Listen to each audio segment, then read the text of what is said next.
Telugu Desam party వ్యవస్థాపక అధ్యక్షులు మా దైవం నందమూరి తారక రామారావు గారనే చెప్పే ధైర్యం మా తెలుగుదేశం పార్టీ కుటుంబ సభ్యులకు కార్యకర్తలకు ఉంది. జనసేన పార్టీ వ్యవస్థాపక అధ్యక్షులు కొనిదెల పవన్ కళ్యాణ్ గారనే చెప్పే ధైర్యం జన సైనికులకు ఉంది. భారతీయ జనతా పార్టీ వ్యవస్థాపక అధ్యక్షులు శ్యామ్ ప్రసాద్ ముఖర్జీ గారు, దీన్ దయాళ్ గారు అని చెప్పే ధైర్యం భారతీయ జనతా పార్టీ శ్రేణులకు ఉంది. మరి యువజన శ్రామిక రైతు కాంగ్రెస్ పార్టీ వ్యవస్థాపక అధ్యక్షులు శివప్రసాద్ అనే చెప్పే ధైర్యం వైఎస్ఆర్ కాంగ్రెస్ పార్టీ నాయకులకి కార్యకర్తలకు ఉందా అని ప్రశ్నిస్తూ ఉన్నాం. ఒక్కసారి ఆలోచన చేయండి. యువజన శ్రామిక రైతు కాంగ్రెస్ పార్టీ వ్యవస్థాపక అధ్యక్షులు శివప్రసాద్ దగ్గర లాక్కుని ఫేక్ అబద్ధ పార్టీని రన్ చేస్తున్న జగన్ రెడ్డి వారి కుటుంబ సభ్యులు ఒక్కసారి ఆలోచన చేయాల్సిన అవసరం ఉంది.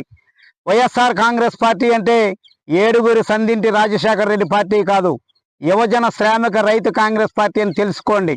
అదేవిధంగా మీరు జగన్ రెడ్డికి భజించేసే విధంగా ఢిల్లీ కోటలో ఉన్న కాంగ్రెస్ని కొట్టి ఏకైక మగాడు మగాడు మగాడు అని చెప్పుకునే మీరు ఢిల్లీ కోటలు కొట్టే కాంగ్రెస్ని కొడితే మీ పార్టీలో కాంగ్రెస్ పేరు ఎందుకు ఉంచుకున్నారు? మీకు నిజంగా దమ్ము ధైర్యం ఉంటే, కాంగ్రెస్ పార్టీ మీద ఆధారపడకుండా ఉంటే వైఎస్ఆర్ కాంగ్రెస్ పార్టీలో కాంగ్రెస్ అనే పేరు తీసి ఓట్లలో నిలబడే సత్తా మీకుందా అని చెప్పి మేము ప్రశ్నిస్తూ ఉన్నాం.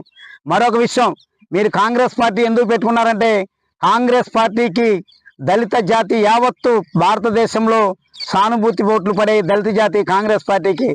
ఆ పార్టీ ఓట్లను మలుచుకోవటాకే ఈరోజు మీరు అబద్ధపు అసత్య ప్రచార పార్టీ ఎలా అయితే రన్ చేస్తున్నారో అదేవిధంగా వైఎస్ఆర్ కాంగ్రెస్ పార్టీ అని చెప్పి మా దళిత జాతిని మోసం చేయాలని చూశారు.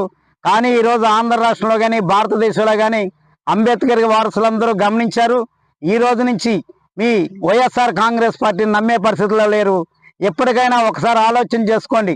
మీ పార్టీ అబద్ధం, మీ పార్టీ అసత్యం, మీ నాయకుల అబద్ధం, మీ నాయకుల అసత్యం. కాబట్టి ఈ రోజు నుంచైనా మారి మీరు రాజకీయాలను పక్కన పెట్టి రాష్ట్రం కోసం దేశం కోసం పాటుపడాలని చెప్పి ఈరోజు అప్పుడైనా మీలో మార్పు చెందితే ప్రజలందరూ ఆహ్వానిస్తారు, లేకపోతే ప్రజలు తిరస్కరిస్తారని చెప్పి మీకు హెచ్చరిస్తూ ఉన్నాం.